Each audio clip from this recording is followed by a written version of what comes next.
দেখা যেত যে পবিত্র রমজান মাসে আমাদের সকলের একসাথে একটা বড় করে ইফতার পার্টি হতো। অনেক বছর হলো আমরা সবাই একসাথে হতে পারি না, আর এই রোজার মাসটাও পাই না।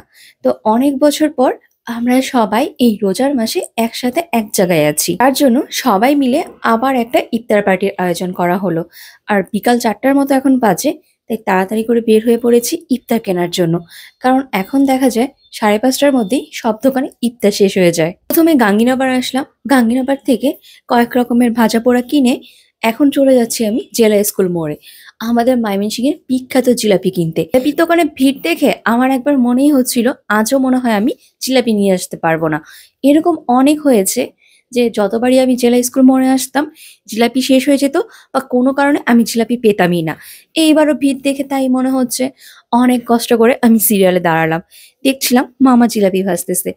আমি জানি এখনো মানুষের মধ্যে মানবিকতা অনেকটাই রয়েছে। মামাটা জিলাপি ভাজছিল, আমি সরাসরি উনাকেই বললাম যে আমাকে 1 কেজির মতো জিলাপি দিতে। জানি না ওনারা আমাকে দেখে মায়া হয়েছে বা কিছু একটা, উনি সত্যিই আমাকে জিলাপি ভাজার পর ফার্স্টে আমাকে জিলাপিগুলো দিল।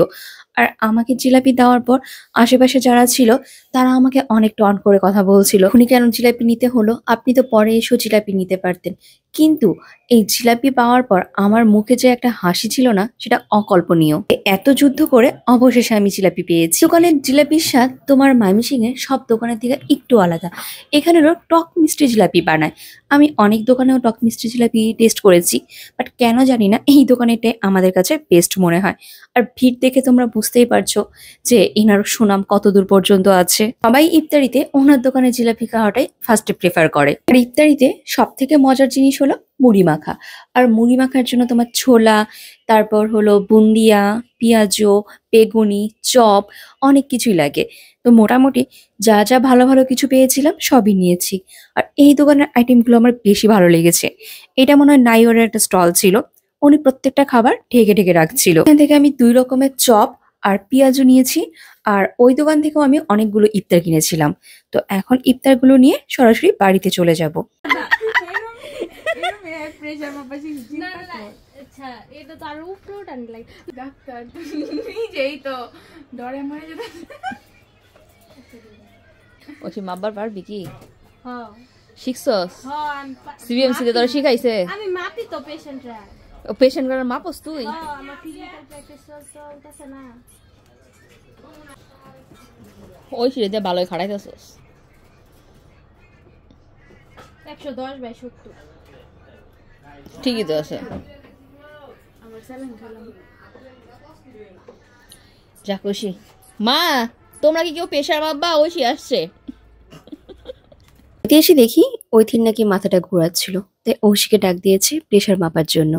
ঐশী মেডিকেল একটা সাবজেক্টে পড়াশোনা করছে, তো ও যেহেতু ফার্স্ট ইয়ার, ওকে প্রেশার মাপাটা শিখিয়েছে। আমি যখনই বাড়িতে আসি না কেন আমি সবার সাথে আমার আঞ্চলিক ভাষায় কথা বলি, কারণ সবাই আমার সাথে আমার ভাষায় কথা বলতে বেশি ভালোবাসে। এদিকে আমরা যত ইফতারি নিয়ে আসছিলাম সব এক এক করে আগে প্লেটে সাজাচ্ছি।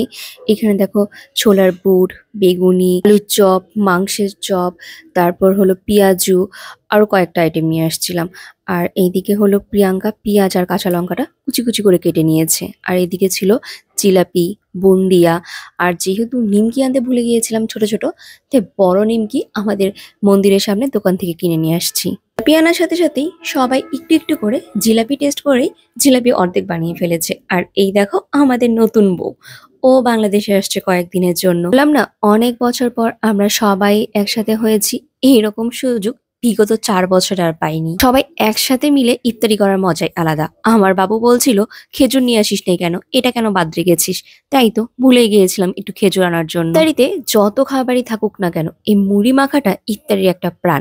এইভাবে সবকিছু দিয়ে তেল, কাঁচামরিচ, পেঁয়াজ দিয়ে মুড়ি মাখা খেতে যে কি দারুণ লাগে। শুনেছি যে যারা ইফতারি বানায় বাড়িতে, তারা নাকি প্রতিদিনই কারো না কারো বাড়িতে ইফতারি পাঠায়।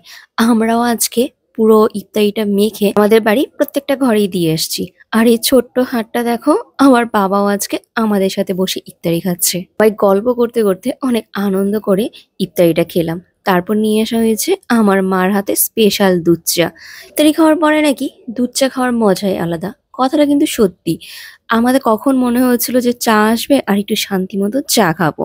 এই তো মাও আমাদের মনের কথা বুঝে আগেই চা বসিয়ে দিয়েছিল।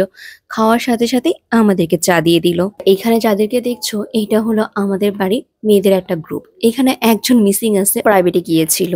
আর আমরা এই কয়েকজন মিলে এই পুরো বাড়িটাকে সবসময় মাতিয়ে রাখতাম। এখন সবাই যার যার মতো আলাদা হয়ে গিয়েছি, বিয়ে হয়ে গিয়েছে, তাই খুব কমই একসাথে দেখা হয়। কিন্তু যখনই আমরা একসাথে হই না কেন, হই হুল্লোড় করে আবার বাড়িটাকে মাতিয়ে তুলি। তো চলো বন্ধুরা, ব্লগটা তাহলে এইখানেই শেষ করি।